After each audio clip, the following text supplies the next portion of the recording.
जय हिंद साथियों। भारत सरकार द्वारा 29 पुराने श्रम कानूनों को खत्म करके बनाए गए 4 नए श्रम संहिताएं लेबर कोड के बारे में जानेंगे साथियों। 31 नवंबर 2025 से ये 4 संहिताएं पूरे देश में लागू कर दिए गए हैं।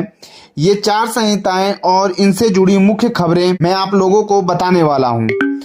देखिए क्या किया गया है। 4 जो नई श्रम संहिताएं हैं उसमें पुराने केंद्रीय श्रम कानूनों को 4 व्यापक संहिताओं को मिलाकर दिया गया है ताकि श्रम कानूनों को सरल, एकीकृत और आधुनिक बनाया जा सके। जिसमें देखिए पहला जो है वेतन संहिता बनाया गया है। वेतन संहिता 2024 यानी कि कोड ऑन वेतन 2019 4 पुराने कानूनों को शामिल किया गया है। इसमें जो पहला वेतन संहिता है उसमें 4 कानूनों को शामिल किया गया है। जो है वो है औद्योगिक संबंध संहिता।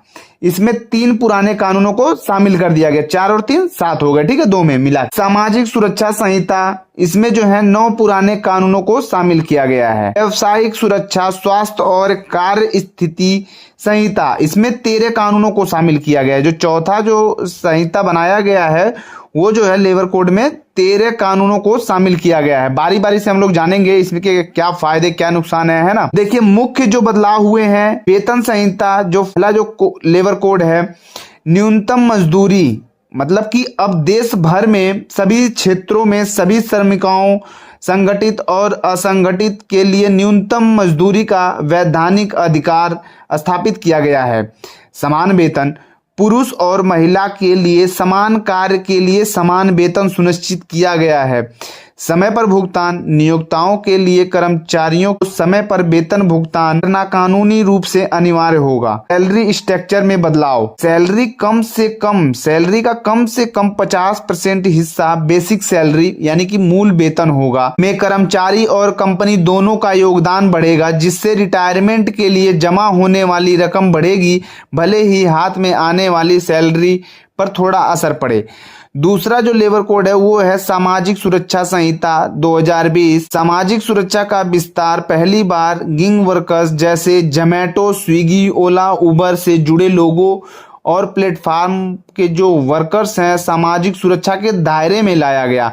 इन्हें पीएफ, ईएसआई, बीमा और पेंशन जैसे लाभ मिलेंगे, जिसके लिए प्लेटफॉर्म कर्मचारियों का योगदान करना होगा। ईएसआई कवरेज, कर्मचारी राज्य बीमा निगम ईएसआईसी का कवरेज अब पूरे भारत में सभी खतरनाक प्रक्रिया इकाइयों सहित बढ़ाया गया। कर्मचारी भविष्य निधि पीएफ बीमा और अन्य सामाजिक सुरक्षा लाभ सभी श्रमिकों पर उपलब्ध होगा। तीसरा जो है लेबर कोड वो है औद्योगिक संबंधित संहिता। ग्रेचुइटी में बड़ा बदलाव, निश्चित अवधि रोजगार वाले कर्मचारियों को अब सिर्फ 1 साल की नौकरी के बाद ग्रेचुइटी मिलेगी। पहले इसके लिए 5 साल की सेवा अनिवार्य थी।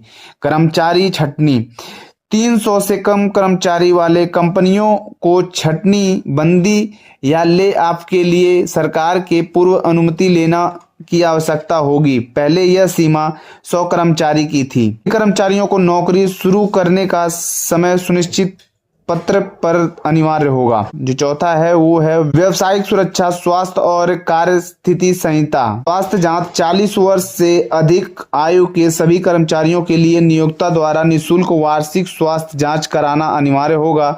महिलाओं के लिए सुरक्षा, महिलाओं को उनकी सहमति और सुरक्षा उपयोग के साथ रात की शिफ्ट यानी कि नाइट शिफ्ट में काम करने की अनुमति होगी। अनुपालन, कई सारे पंजीकरण और रिपोर्टिंग की जगह पर अब कंपनियों के लिए सिंगल लाइसेंस और सिंगल रिटर्न प्रणाली लाई गई है, जिससे नियमों का पालन करना होगा आसान। यह बदलाव और श्रम नियमों का आसान, प्रभावी और आधुनिक बनाने के लिए दिशा में एक बड़ा कदम माना जा रहा है। ऐसी वीडियो देखने के लिए चैनल को लाइक करें, शेयर करें और सब्सक्राइब करें। धन्यवाद।